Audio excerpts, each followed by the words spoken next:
I hope you all had a good lunch and that you're not going to sleep after your lunch.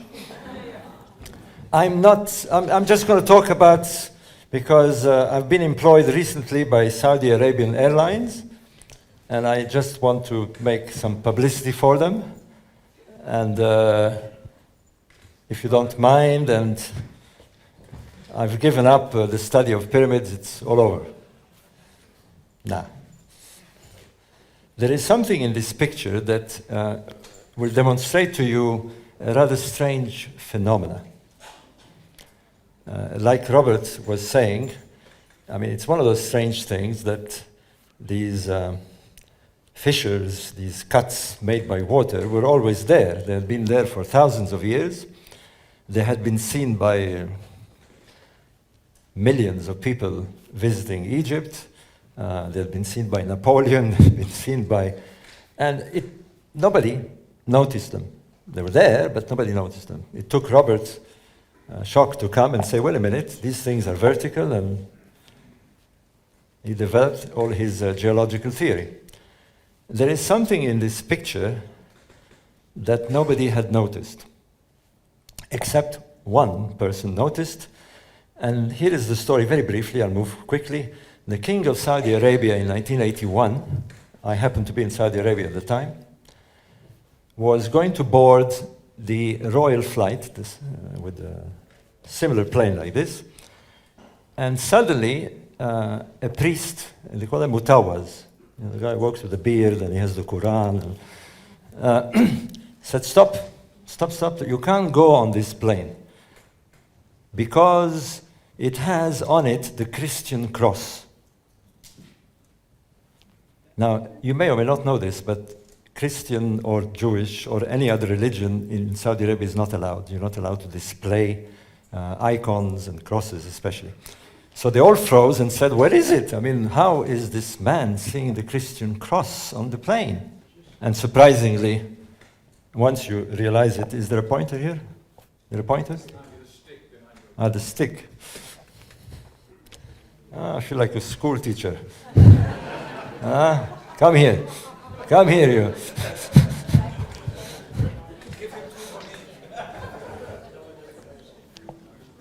Here it is.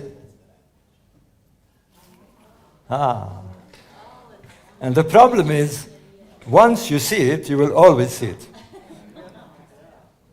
Really. And then, my God, it was not just on the planes, it was on the tickets, it was on the shops, it was on the plastic cups, it was everywhere. Saudi Arabia was flooded with crosses. And the king said, we can't have this. And what they did is they actually changed it to this. They removed just one arm, and that was it. But the point I'm making is that it's one of those strange things that it was there for everybody to see, and nobody saw it. The fissures were there for everybody to see, nobody saw them. Well, I saw something that, amazingly, nobody had seen before, and I'll tell you the story. Because it leads us to some rather extraordinary conclusions. I'll tell you the conclusion now, so you'll see where I'm leading. I have come to the conclusion that the Giza pyramids, the Giza complex, the pyramids and the Sphinx, is representing something. It is some kind of message. It is, and strangely, this message is conveyed in a manner that can be understood by us, by anybody, on this earth or elsewhere. And the reason being, as you will see, and I'll speak about one aspect of this message, or how this message is conveyed. The reason being is that this site, the pyramids and the Sphinx, as we'll get into a minute, is intensely expressing astronomy. And even more mysteriously, especially the Great Pyramid, is expressing itself in mathematical terms. strange constants that we know today, like phi and pi, and other more powerful constants, like the E constants and various others that, by the way, tomorrow my brother will talk about this. If you're here tomorrow, it's worth listening, because this monument and this site is not behaving the way that Egyptologists are telling us it is. It is not fitting the model. It is not fitting the model that Egyptologists have conveyed about this site. Now, I'm very much into models these days because I'm writing a book with a theoretical physicist, Dr. Chandra Wickramasinghe, that I think Eric von Daniken spoke about yesterday, although I couldn't understand a word he was saying because I don't speak German. But I heard Chandra Wickramasinghe. He was talking about panspermia. Sorry about panspermia. I'm writing a book with Chandra, and I've been obliged to look into things like physics and various other aspects, and particularly quantum mechanics, but I want to get into this. But we understand the world, we understand everything, but particularly the world with models. Physicists have created models, and then we learn a bit more, and we refine the model, or we change the model if the theory does not fit what we're discovering. Well, what has been happening for the last 30 years or so, certainly since Robert Schoch and West and various others, myself and Graham Hancock and all these researchers, is that the more we're understanding about the site, the more it doesn't respond to the model given by it. So let me show you the model, at least that I'm beginning to see. There's another one. I like this one. It's a British passport. What has it to do? It's a bit like this Saudi Airlines. I guarantee you this. If ever you go to England or you go on holiday and you meet 10 British people and you ask them what is on your passport, they all carry the passport. They all travel and they carry it. And you ask them, you will find that maybe 8 out of 10 are very confused as to what is there. They will say, oh, wait a minute, I think maybe there is a unicorn. Yes, there is a unicorn. Yeah, and there is a lion. There's a lion here, yes. And but then you'll ask them what is written, what's written on it, and you'll find that maybe 1 out of 10 will say, well, there's something written, yes. Well, there is 2 sentences written here, and the strange thing is that they're not in English; they're actually in French. It's written in French. It's Dieu est mon droit, and on y soit qui mal y pense. And then they all get, whoa, we're English. How come it's written in French? What is amazing is that there are millions and millions of British people carrying passports. It's a bit like this cross of the Saudi, and nobody bothers to look. It's one of the strange things. It's a funny thing. I remember a phrase, and Robert will know this, when John West said about the geology, he said if you're looking for potatoes in a field full of diamonds, you're not going to see the diamonds. It's one of those strange things. So you get the idea. There are occasionally, whether it's by fluke, whether it's by chance, whether it's the way the brain works, they see something that others do not see. We all know, what has changed our whole way of thinking was people like Copernicus, who suddenly in his mind, he said, oh, I see the planets moving around the sun and not the other way around. Newton, the apple falls on his head. Apples have been falling on since the beginning of time. Not just apples, potatoes, bricks, arrows, rain. Many things have been falling. Nobody asked the question. Nobody said, why is it falling? And suddenly one guy, who happens to be the right guy, who happens to know a bit about, a lot about mathematics, works it out. And the next thing we know, we're sending people to the moon, we're sending people to Mars, we're sending probes outside our solar system. This is how it works. But all these people who have come up with these breakthroughs, these advancements, face a huge, huge obstacle, which is the resistance of those who refuse to accept a change. This is historical. Whoop!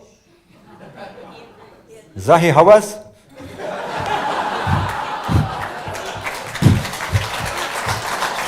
no.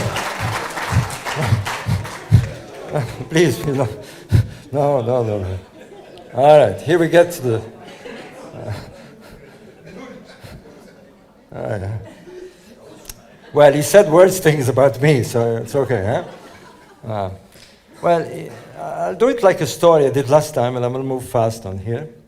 In 1983, minding my own business, I was working as an engineer, nothing to do with the pyramids or anything like that. And I took a trip to Egypt. I was born in Egypt. My mother was still living there. My brother, wake up, Paul. He knows the story. And my brother was living in Switzerland at the time. No, you were already in Spain. Sorry. Anyway, cut a long story short. I go there, I enter the museum. I happen to have a camera with me. Those who knows about cameras, in 1983 I had the OM1, Olympus, remember this, no? And I look at a picture on the wall of the picture of the pyramids. And this is what I saw.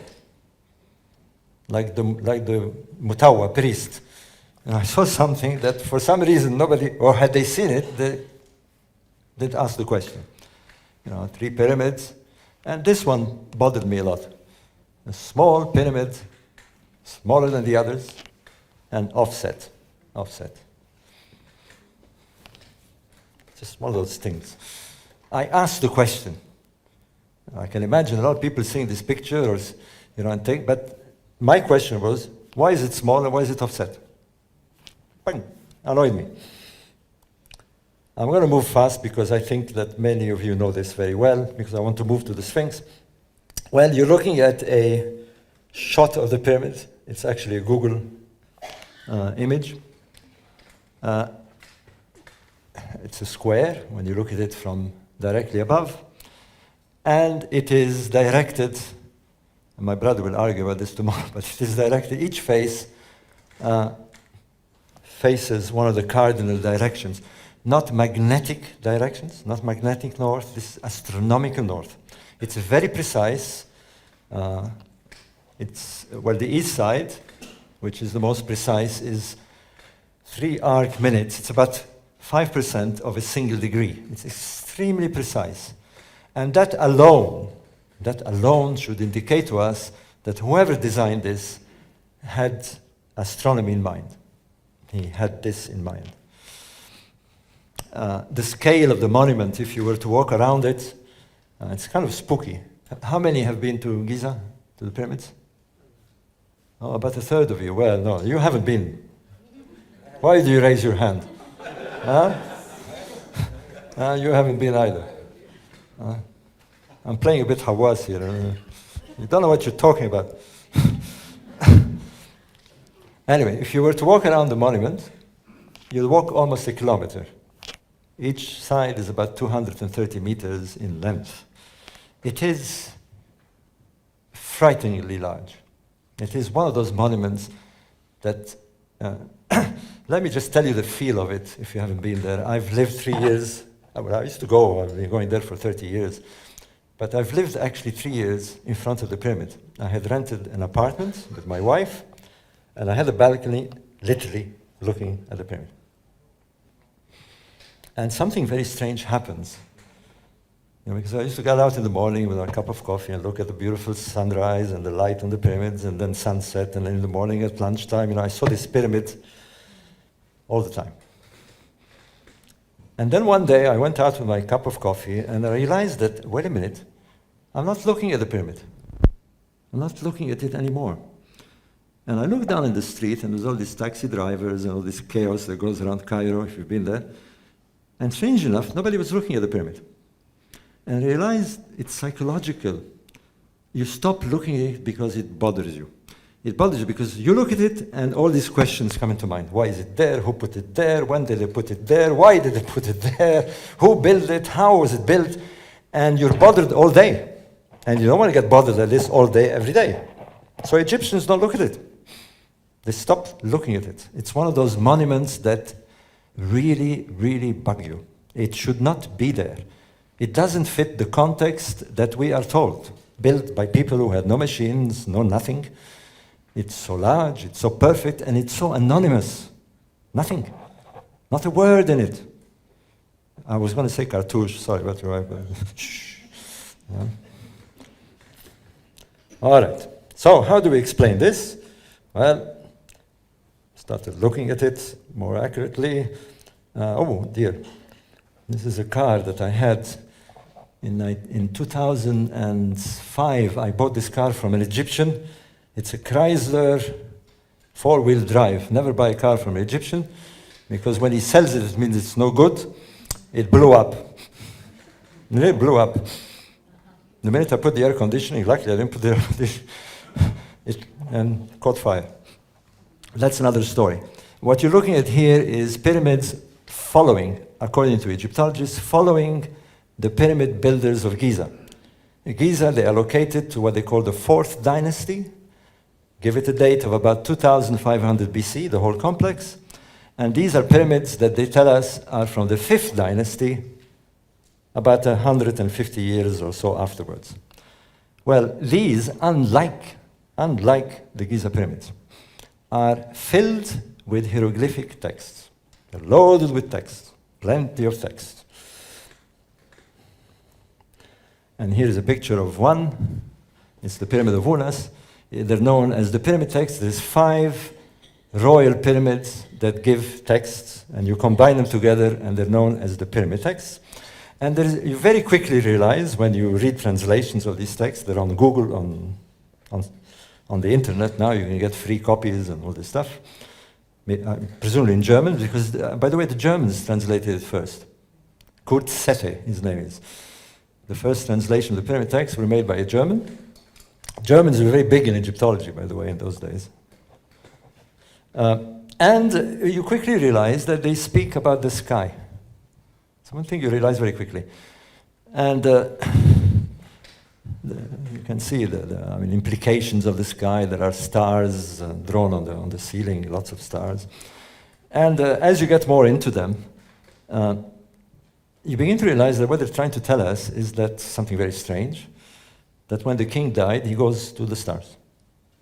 I mean, there's a lot, of course, metaphors and very difficult thing to understand, but the bottom line is, the king dies, he somehow gets converted into some spiritual entity, and they fly him off to the stars. That's what these texts say. And therefore, that's what, presumably, these monuments have to do with. I wish Eric von Daniken was here, because, well, if you place all this into a religious context, okay, Egyptology says it's a religion, that's what they wanted to believe in. Nothing very different from other religions. You know? That's it. It's a religion, and that's what they're telling us. But maybe it isn't a religion. Maybe what they're telling us is true. Now, I don't know if it's possible to go to the stars with a pyramid.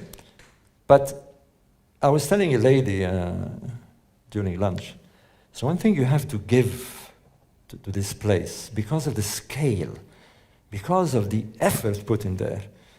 When you look at these monuments, particularly the Great Pyramid, that's it. You cannot allocate it a simplistic conclusion that these are tombs and they're built by crazy, superstitious people who believe that they were going to the stars. It doesn't fit the scale of the monument, and it doesn't fit its precision. And as you will see tomorrow, if you come and listen a bit to my brother and a discussion we have, it doesn't fit what we're extracting from it. We're extracting some very complex mathematics from it. We're extracting an intelligence that is not supposed to be there. We're extracting iron that wasn't supposed to be there. Anyway, to cut a long story short, because I'm known for long stories, here are the pyramid texts, one passages, and it's very clear that what they tell us somehow is that the king somehow gets converted in what they call an Osirian figure. Osiris is the god of resurrection, according to the theology.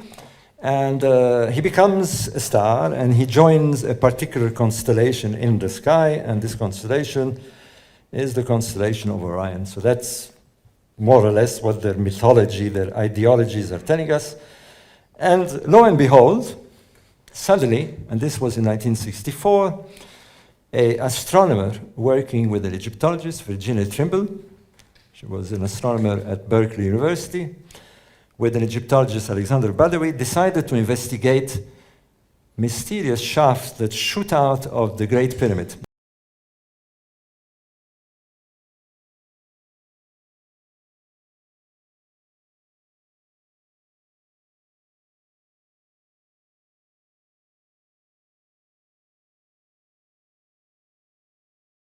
With Rudolf Gantenbrink, and so I'm not going to linger too much on how they were made, but what they found out as early as 1964 is that these shafts, the ones in the King's Chamber, pointed to Orion's belt.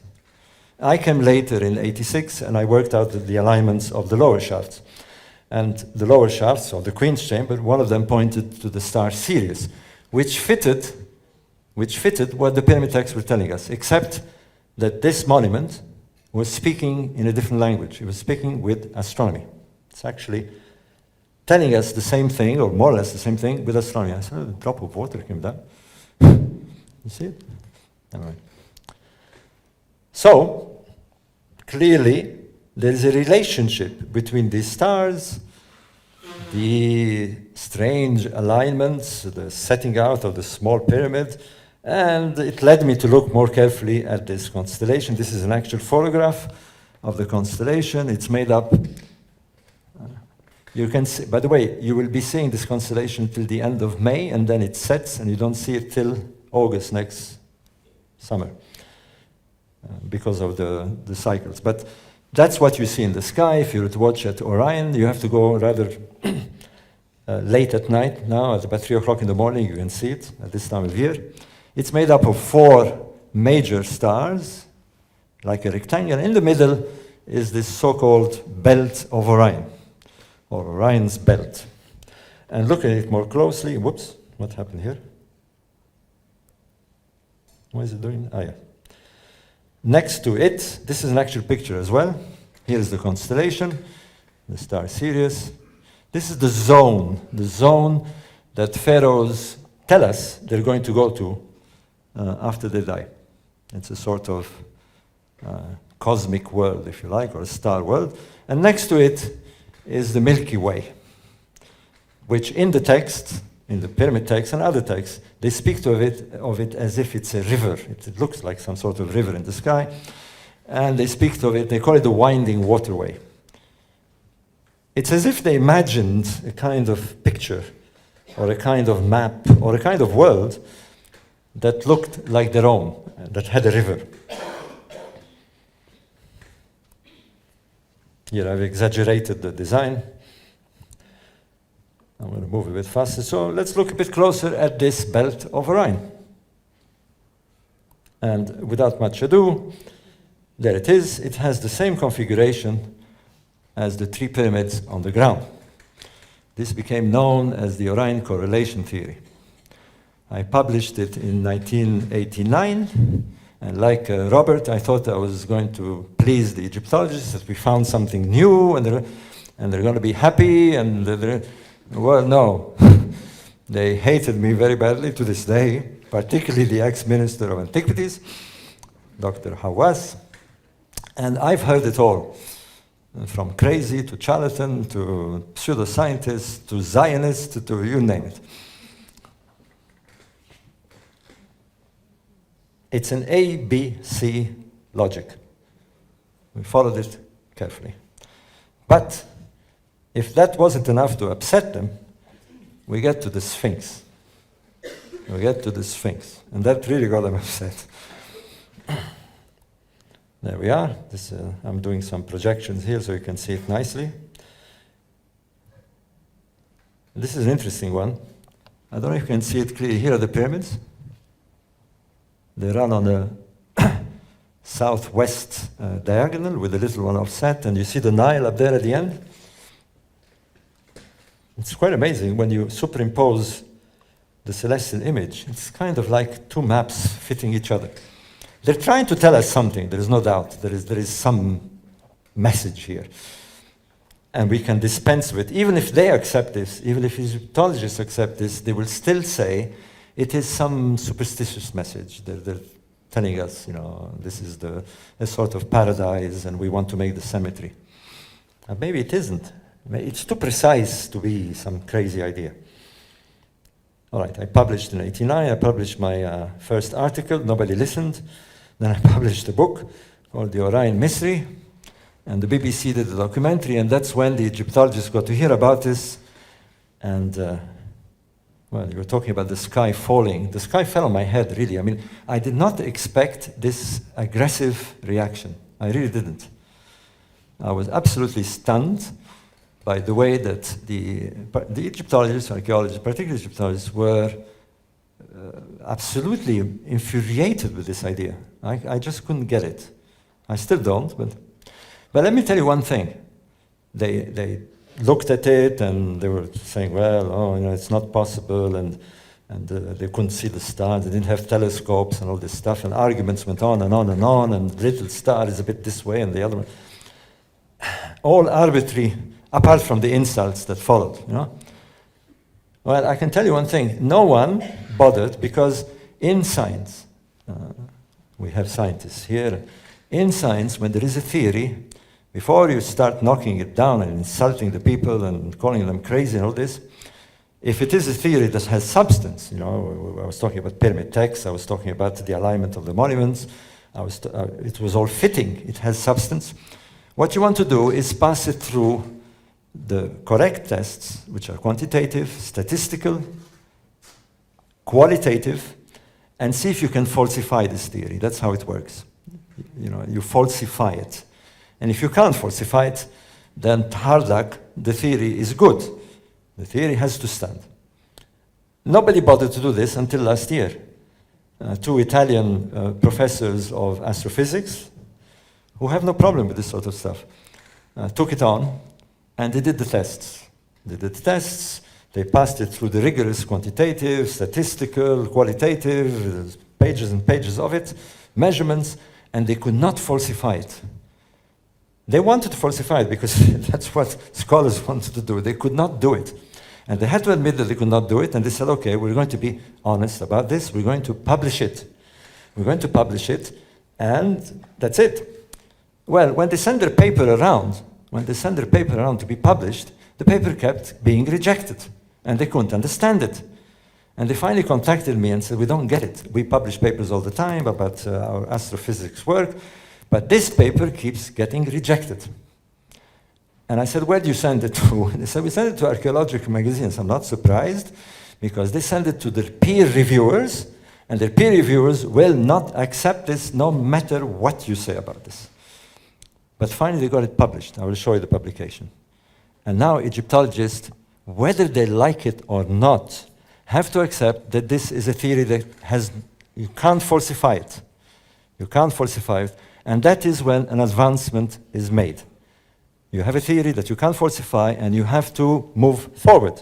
We have to start thinking in different terms here. Voila. The BBC did the program, that's how it got big. Now there is a problem, or seems to be a problem. Sure, you have three stars, look like the three pyramids, the texts tell you this, there's a shaft pointing, it all is nice. The only problem is this.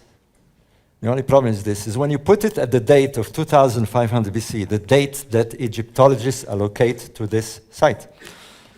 The angle that the stars make when they are in alignment with the shaft, when they are in what we call the meridian, the middle of the sky, is very sharp. Very sharp. It's about 17 degrees to the horizontal, which is not like the pyramids. So that's what you get. Although you have a correlation, the stars, well, they should be like this. So, I remember I phoned my friend Graham Hancock and I said, I'm going to change this. He said, what are you going to do? He said, you can't move the pyramids. I hope you believe that you can't move the pyramids, right? Yes? Please don't say yes. You can't move the pyramids. Hawass will be very upset if you move the pyramids. Although he would have liked to move the little ones to spoil the theory, right? Uh, and you can't move the stars. I mean, nobody's going to go up there and move the stars. Yes? You can move the earth? Johan. You can move the stars, provided you are willing to consider another date. And that is where, this is the funny thing about science, is that you're so overpowered by the consensus of a date, this date of 2500 BC, 2500 BC, that you get blocked. You say, but people like me who think a bit differently, so okay, I'm going to try a different date. Try a different date. Now, here is the interesting thing, because I think you're looking at your watch. Yes. How much? Still. No, I have another half hour, no? The date. Where am I? The date that I wanted to look at wasn't just an arbitrary date. I want to say, let's try various dates and see what fits. The Egyptians speak in their text, in the pyramid text and other texts that we will talk later. I think David will talk about it as well, is the Edfu text. But basically, all these texts say that there was what they call the beginning, the first time. They have this strange term. In ancient Egyptian, it was Zep Tepi. It literally means the first time.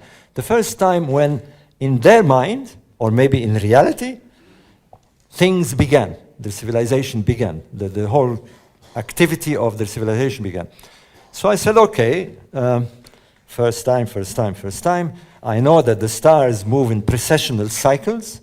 Precession is a cycle where the Earth, by the way, moves. You're right, absolutely right. The Earth moves. We all know that the Earth moves in a rotation of 24 hours. You know, we get the effect of night and day and all this business. The Earth goes around the sun, and we get the effects of the season, right? But the Earth has a little wobble. It wobbles, but very slowly, 26,000 years, and this is known as the precession. And the effect you have is the stars appear to wobble, but in fact it's us who are wobbling. And the result is that the stars that you're observing, if you could observe them through that period, which you can, by the way, with computers now, you can speed up 26,000 years in 3 minutes if you want, or 1 minute, you will see them going up and down at the meridian, up and down, in a cycle of 26,000 years, but you will see them also turn. So I thought, let's go to the lower point, the beginning of one cycle, which maybe the Egyptians called the first time, the beginning. And lo and behold, here is the, we'll skip that. Here is the cycle that would happen, moving up and down, 13,000 years up, 26,000 years in total. Up, down, forever. As long as this planet does the same thing. But the low point, the beginning, gave the date of 10,500 BC. And that ding clicked in my mind, because we kept hearing this 10,500 BC. As you can see, Robert is arriving at that date with the geology as well. Something happened there, there's no doubt. It seems as if they're trying to tell us, with their strange language of astronomy and mathematics, as we see, there's something going on here, and it's something to do with this date. When you bring it down to this date, when you zip the stars down in precession, something else happened. The Milky Way also turns and fits itself with the Nile. You're getting a correlation. You're getting something that locks, like a bit like a coffre fort, like a safe. You turn it, you turn the sky, and it locks on the land. It locks in the image. You did this for me, David, huh?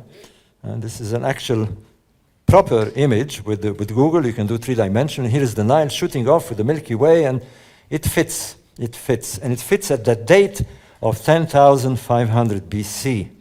But here is the weird thing. Here is the weird thing.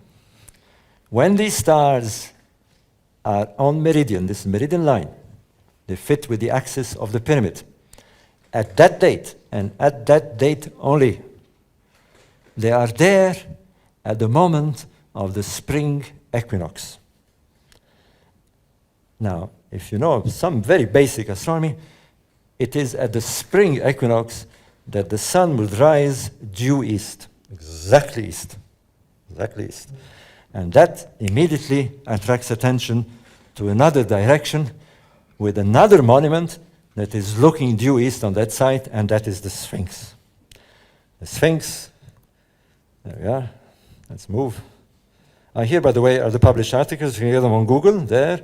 This is the articles by the two Italians who could not falsify the theory. I'll skip on that. There's the image that drove Hawass crazy, if you've seen the... and we move to the Sphinx. Move to the Sphinx. There it is. You can see the scale of it. This is one of our guests on the tour. That's a woman. But I looked a bit like this when I was younger. Unless you meant the Sphinx. All right. I want to move very quickly here, but there's something very interesting because the pyramid texts give a name to the various objects in the sky. So they say Orion is Osiris and so forth. The Egyptologists have stuck on a name about the Sphinx, which comes from a much later period, the New Kingdom, and that name is Horem Achet. It means Horus in the horizon. Horus in the horizon. Now, what they won't accept, which the pyramid texts insist on, and many other texts of the New Kingdom, in fact, when they excavated around the Sphinx, they found many little plaques, votive messages, people putting messages to the Sphinx, calling him by another name, which is very similar.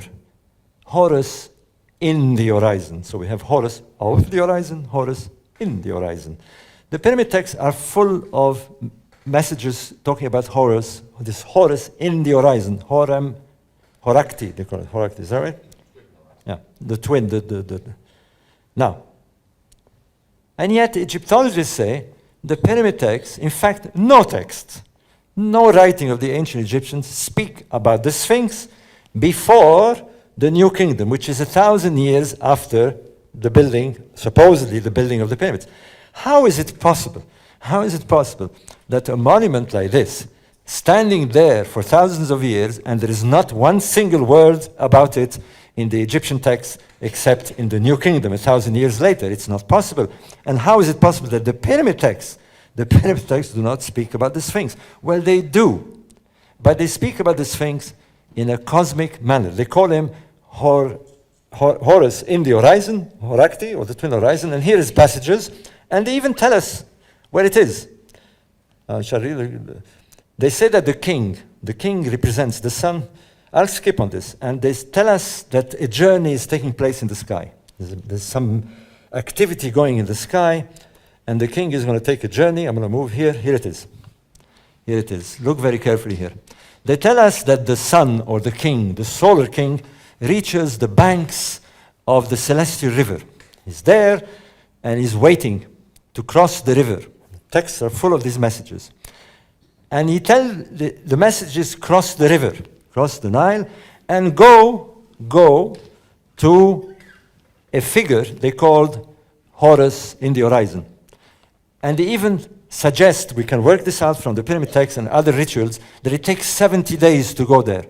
We know that the period of invisibility of the stars that create this magical ritual is 70 days. We know that the mummification period was 70 days. And when you move the sun across here to 70 days, lo and behold, it reaches the constellation of Leo. It reaches what they call Horakti. There is no doubt in my mind whatsoever that this figure in the sky is Leo. But they give the same name to the Sphinx. They give the same name to the Sphinx. There is a correlation here, there's no doubt. Well, there you are. 70 days later, the sun has crossed the river and gone to this place. So we know now what they imagine somehow to be a Sphinx in the sky. But, let's see if I have it here.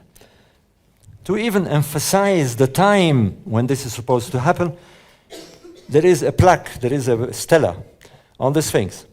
And this stela says, it's known as the dream stela. I'm not going to bother about the whole story of how the pharaoh remove the sand, has a statement. It calls the place where there is the Sphinx the first time. This Tep-Zepi, this date that's coming out.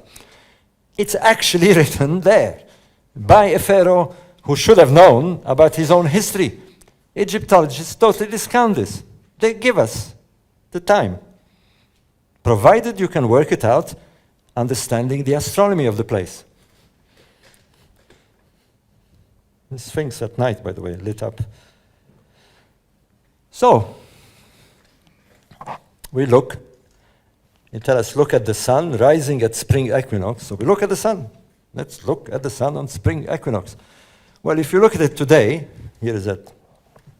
It will happen, by the way, it's already happened on the 22nd of March, right? Spring equinox. How do you say it in German?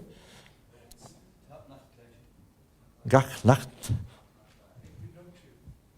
Okay. The spring equinox, 22nd of March. So if you go on the 22nd of March and you look at the sky, you see the sun rising due east. Then it moves, depending on, it will move towards summer. It's going to move now towards the north and reach summer solstice. But now at spring equinox, it's in the middle. And if you were able to see the stars behind the sun at spring equinox, you would see the constellation of Aquarius. Now, who is more than 60 years old, like me? Just one. Come on, don't lie. You're more than 60 years old, huh? My brother. If you're my age, you would remember the time of the hippies. You remember the flower power, and we always, the age of Aquarius, you know. Well, they didn't know what it meant, but actually what it meant is we're entering a new zodiacal period, which is Aquarius. Because of the precession of the equinoxes, these constellations, which we call the zodiacal constellation, they move every 2,000 years or so, 2,160 years to be precise, moves one block. So we're now in the age of Aquarius. Well, let's go back in time. So we look at the time of, around the time of Jesus, and it's a constellation of Pisces. And if you are from the Greek Orthodox or the Coptic Church in Egypt, you would understand why they have Pisces, because the iconography at the time was the fish. They represent Jesus with the fish, which explains more or less that they follow the zodiacal. Well, we go to the time of the pyramids, and whoops, that's 2000, we're supposed time of the pyramids, and you get Aries, and it doesn't look like Aries at all. Aries is supposed to be a lamb. It doesn't look like the Sphinx, certainly.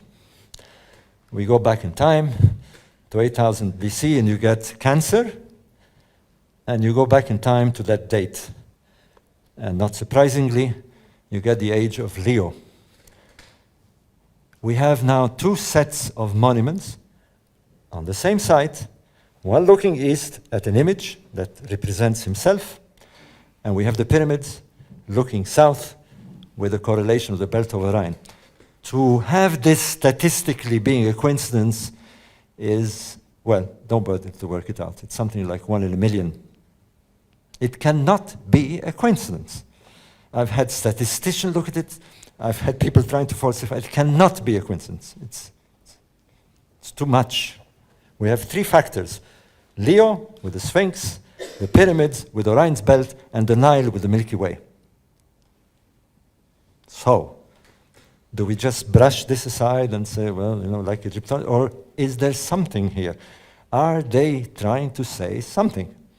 Are they build this as some sort of message to us or to anybody who will bother to try and decipher it? Here is the complex. And here is the famous picture that caused one hell of a problem last year when it was shown to Zahir Hawass. I don't know why he went crazy, but he saw my face and just almost ended up in a psychological hospital after that. Have you seen this video? He goes completely mad. Never mind. Right. 3 pyramids, 3 stars, the Milky Way, and belt, and Leo. Okay, fine. What does it mean? What are they saying? Okay, a date.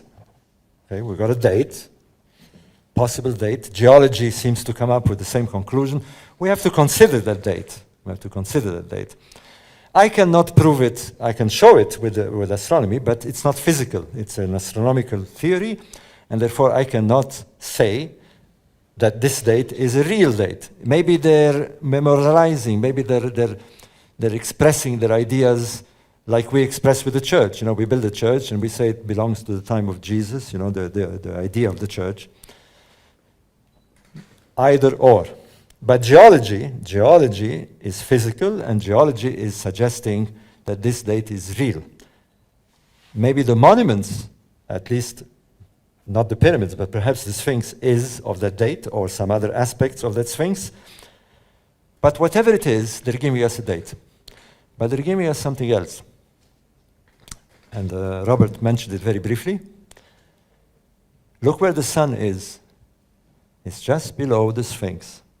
The whole thing seems to be designed in such a way that you finally conclude that there is a map in the sky, some sort of map that represents what's on the ground, and you're supposed to correlate this. And the focus is the position of the sun due east at the time of the spring equinox. It happens to be below this line in the sky. Well, are they telling us there's something below the Sphinx? Geology shows it. I don't want to get into Edgar Cayce, but yes, it's been mentioned in a psychic way that there is something under this monument. Seems to be.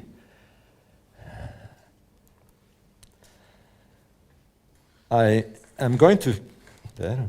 Okay, huh?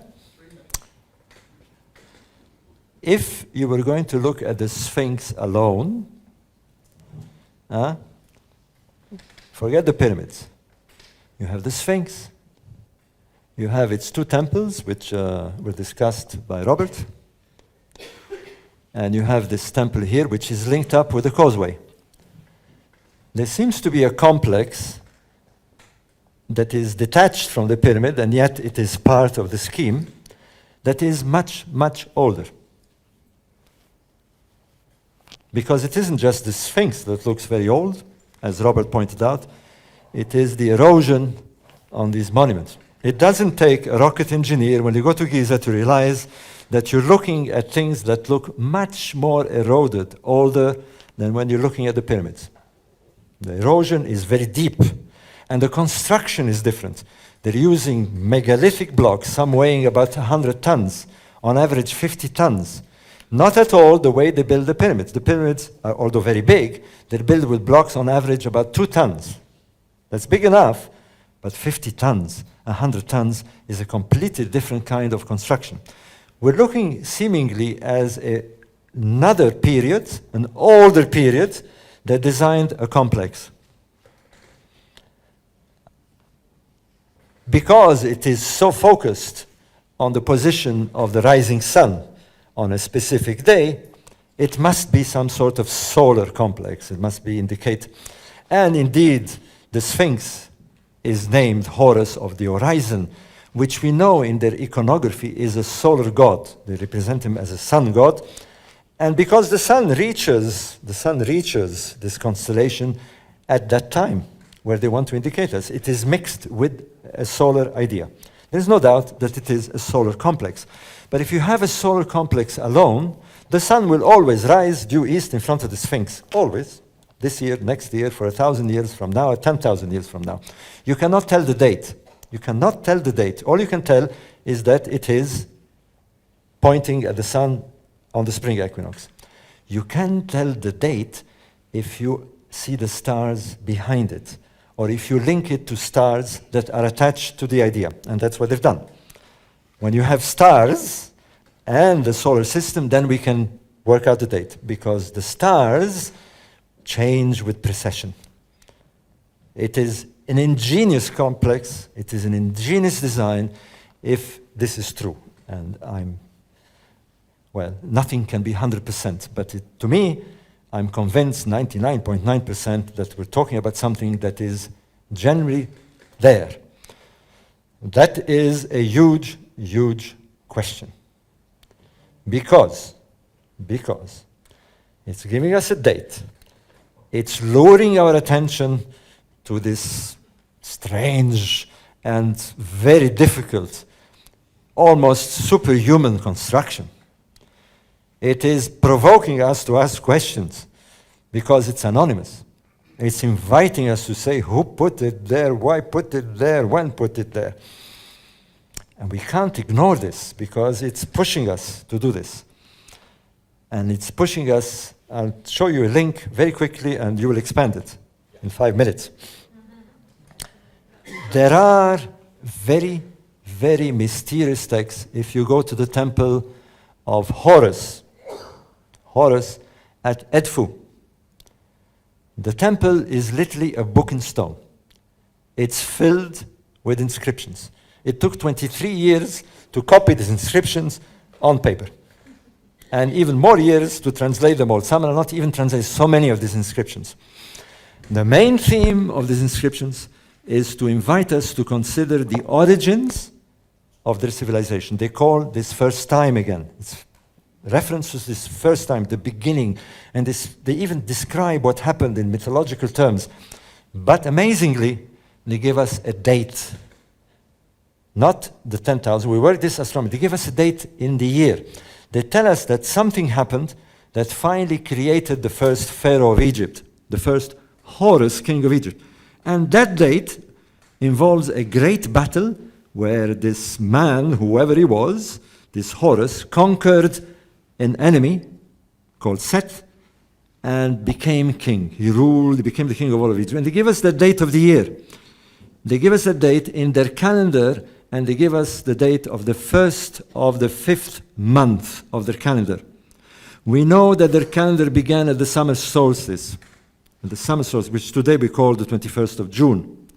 So we can work out from their calendar when was that first day of the first month, which is 120 days, by the way, don't work it out. It's 120 days, to be precise, 121 days after the summer solstice. So you move the sun is at summer solstice, you move him to 121 days, and you reach a position, and that's where the sun will be every year.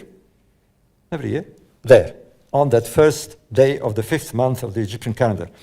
And not surprisingly, it aligns with the causeway.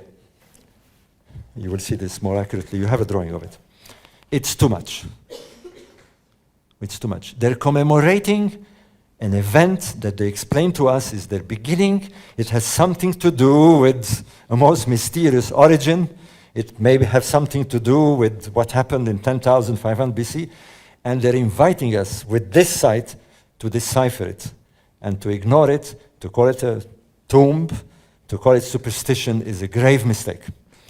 It's a grave mistake. I'm going to leave the continuation to David Roll. Thank you very much. That's where I stop. Thank you.